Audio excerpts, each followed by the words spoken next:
Hi, my name's Juliet, and today I'm talking about converting footnotes. In a previous video I discussed the two types of footnotes: inline footnotes that appear in the text and inspector footnotes that appear in the list in the inspector. Which you use is purely preference for how you want your footnotes displayed in your editor.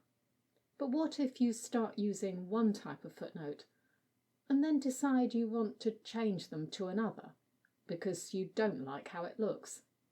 Can you do this? Yes, you can convert both ways, but it seems that you can only do this one document at a time, and you need to click into the text first, or the option will not appear.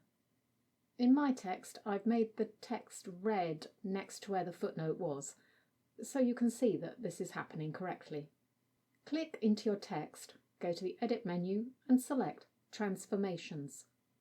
There you will find both Convert Inline Footnotes to Inspector Footnotes and Convert Inspector Footnotes to Inline Footnotes. Select the one you need and the conversion happens straight away.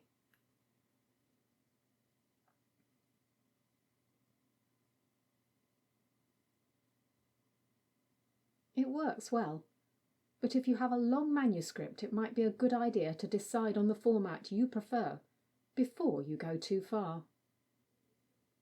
Thanks for watching, and if you've subscribed, I'll see you again next time.